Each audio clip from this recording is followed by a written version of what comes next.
እኔን ጥለው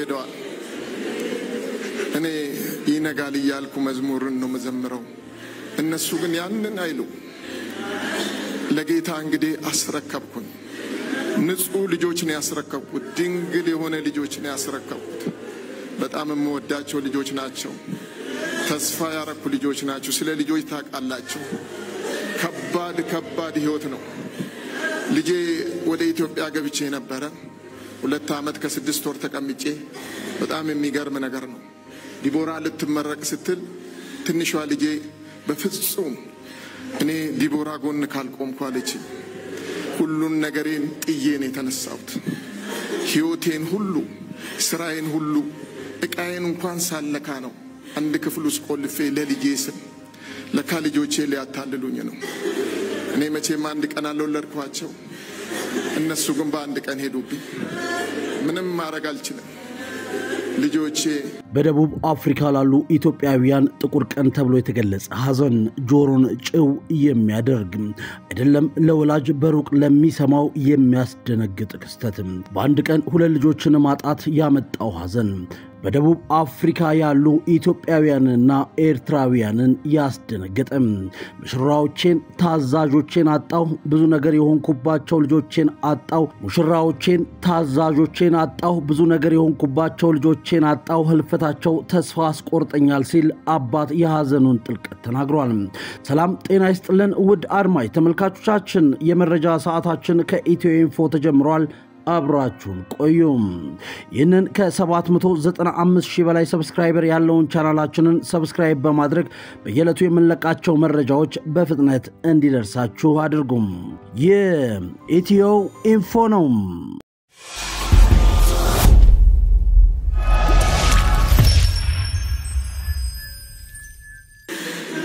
እኔ የልጆቼን መንዴ ጄሰኞ ጄሰሰማ ተስፋ ነው የቆረጥኩት በጣም ጥልቅ ተስፋ ነው የቆረጥኩት ምድር ላይ መኖር አስጠላኝ የልጅ ነገር ታቃላችሁ ሐዘኔ ከፍተኛ ነበር መኖሬን በጣም ነው የጠላሁት በጣም ጠላው እግዚአብሔር ግን በሰው ውስጥ አልፎ ደግሞ ያበረታል ያጽናናል ፊታችሁ ሳይ በረታው ከሐዘኔ ተፈወስኩ እንግዲህ እነዚህ ልጆች እንደምታዩት በጣም ትሁት ነው ለመናገር ፈልጌ ሳይሆን በጣም የምሳሳላቸው ሙሽራዎቼ ናቸው ሙሽራዎቼ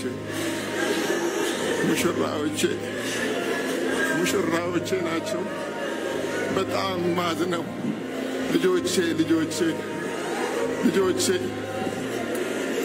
ጌታ ሰጠኝ እንግዲህ መልሼ ለጌታ አስረከብኩኝ በደቡብ አፍሪካ የሚኖረውን የኢትዮጵያ ማህበረሰብ በከባድ ሐዘን ያስደነገጠ አሳዛኝ ክስተት ተሰምቶ በርካቶችን አስደንግጧል በደቡብ አፍሪካ ያሉ ኢትዮጵያውያንንና ኤርትራውያንን ያስደነገጠ የሁለቱ ኢትዮጵያውያን እህታማቾች ዲቦራ መንግስቴና ኦፕራ መንግስቴ ባልታወቀ ምክንያት መኝታ ክፍላቸው ውስጥ ህይወታቸው አልፎ ተገኝቶ በርካቶች በክስተቱ ከያሉበት በሐዘን ድባብ ተውጠዋል በሀገረ ደቡብ አፍሪካ ተወልደው ያደጉት እህታማቾቹ ዲቦራ መንግስቴና ኦፕራ መንግስቴ ባልታወቀ ምክንያት መኝታ ክፍላቸው ውስጥ ህይወታቸው አልፎ በመገኘታቸው ማህበረሰቡ በጥልቅ ተጎድቷል የህልፈታቸው ምክንያት ምንድነው የሚለው እስካሁን ያልታወቀ ሲሆን በቅርቡም ይፋ ይደረጋል ተብሎ ይጠበቃል የእህታማቾቹ አስክሬን የተገኘው በቤተሰቦቻቸው መኖሪያ ቤት ውስጥ ሲሆን የድንገተኛና አሰቃቂ ክስተት በቤተሰቦቻቸው ላይ ብቻ ሳይሆን በጆሃንስበርግና በአካባቢው በሚኖሩ ኢትዮጵያውያንና ኤርትራውያን ላይ ከባድ ሐዘን ጥሏል የሟች ቤተሰቦች በጆሃንስበርግ እንዲሁም ኬንሲንግተን አካባቢ በሚገኘው መኖሪያ ቤታቸው በሁለቱም ልጃቸው ህልፈት ምክንያት ሐዘን ላይ ተቀምጠዋል ዲቦራ መንግስቴ ዓለሙ የበኩር ልጅ ስትሆን የ24 አመት ወጣት ናት ኦፕራ መንግስቴ ዓለሙ ደግሞ የቤተሰቡ ሁለተኛ ልጅና እድሜዋም 19 ነው የበኩር ልጅ የሆነችው ዲቦራ የማስተርስ ዲግሪ ለመያዝ 3 ወራት ብቻ የቀራት ሲሆን ኦፕራ ደግሞ የከፍተኛ ሁለተኛ ደረጃ ትምህርቷን አጠናቃ ከፍተኛ ትምህርት ተቋምን ለመቀላቀል የሚያስችላትን ፈተና ለመውሰድ 1 ወር ብቻ ነበር የቀራት እነዚህ ተስፈኛ ገና ህይወትን አይተው ያልጠገቡ እህታማቾቹ ምንነቱ ባልታወቀ ምክንያት በመኝታ ክፍላቸው ውስጥ አርፈው ተገኝተዋል። በዛሬው ዕለትም ጆሃንስበርግ በሚገኘው ትውልድ ለክርስቶስ ቤተክርስቲያን የመታሰቢያና የአስክሬን ሽኝት ፕሮግራም ተካሂዶላቸዋል። በጆሃንስበርግ በሚገኘው ትውልድ ለክርስቶስ ቤተክርስቲያን በተደረገው የአስክሬን ሽኝት ፕሮግራም ላይ በርካታ ኢትዮጵያውያንና ኤርትራውያን የተገኙ ሲሆን በዚሁ ፕሮግራም ላይ የዲቦራና የኦፕራ አባት አቶ መንግስቴ ዓለሙ ንግግር አድርገዋል። ሐዘኑ እንደከበዳቸው የሚያስታውቁት አባት የደረሰባቸው ሐዘን ተከትሎ በርካቶች ስላጽናኗቸው ምስጋናቸውን አቅርበዋል። አባት አቶ መንግስቴ ዓለሙ ትህትና በተሞላው ሁኔታ መታሰቢያ ፕሮግራሙ ላይ ላገኙት ልዩ ፍቅርና መጽናናት ምስጋናቸውን አቅርበዋል። ትልቅ ፍቅር ሰጣችሁኛል፣ እንድበረታ እንድጽናናም አድርጋችሁኛል። ሙሽራዎቼን ያጣሁት ልጆቼ ሲበዛም ታዛዥና ፍርሃ እግዚአብሔር ያደረባቸው ናቸው። ለእነርሱ ስል በርካታ ነገሮችን አድርጌያለሁ። የደረሰብኝ ሐዘን ተስፋ ያስቆርጣል። ሕልፈታቸውን ሰኞ ዕለት ስሰማ ማመን አልቻልኩም። ጥልቅ ተስፋ መቁረጥ ውስጥ ከቶኝ ነበር ሲሉም ገልጸዋል። አክለውም እግዚአብሔር በሰው ውስጥ አድሮ ያበረታል። ፊታችሁን ሳይበረታው ተጽናናው። ስለሁሉም ነገር ፈጣሪ ይመስገን። ጌታ ሰጠኝ፣ መልሼ ለጌታ ሰጠዋቸው። ልጆቼ ፍጹም ንጹህ ናቸው። በዚህ ምድር ላይ አልተነካኩም፣ ድንግል ናቸው። እኔ ይነጋል እያልኩ ዘምራለሁ፣ እነርሱ ግን ይህንን ማድረግ አይችሉም። ለጌታም ንጹህና ድንግል የሆኑ ልጆቼን አስረክቤያቸዋለሁ ሲሉም ተናግረዋል። ስለ ልጆች በደንብ ታውቃላችሁ። ወደ ኢትዮጵያ ገብቼ ነበር 2 ዓመት ከ6 ወር እንደቆየን ዲቦራ ልትመረቅ ስትል ትንሿ ልጄ በፍጹም ከጎኗ መሆን አለብኝ ስትል ሁሉ ነገሬን፣ ንብረቴን፣ ቤቴን፣ ስራዬን ሳልል ጥዬ ነው ወደዚህ የመጣ ነው ሲሉ አቶ መንግስቴ ዓለሙ ተናግረዋል። ልጆቼ አታለውኛል። እኔ በአንድ ቀን ሳልወልዳቸው እነርሱን ግን በአንድ ቀን አጣኋቸው። ልጆቼ ውበቶቼ ናቸው። ምንም ማድረግ አልችልም። ለእግዚአብሔር አስረክቤያቸዋለሁም ብለዋል። በመጨረሻም አቶ መንግስቴ ዘር ብሔር ሳትቆጥሩ ላጽናናችሁኝ ኢትዮጵያውያንና ኤርትራውያን በሙሉ እግዚአብሔር ያክብርልኝ ሲሉም ምስጋናቸውን ችረዋል። በሀገረ ደቡብ አፍሪካ ተወልደው ያደጉት እህታማቾቹ ዲቦራ መንግስቴና ኦፕራ መንግስቴ ህልፈትን ተከትሎ በተደረገው በዚህ የመታሰቢያና የመሸኛ ፕሮግራም ላይ በርካቶች በትውልድ ለክርስቶስ ቤተክርስቲያን ተገኝተው ሐዘናቸውን ገልጸዋል።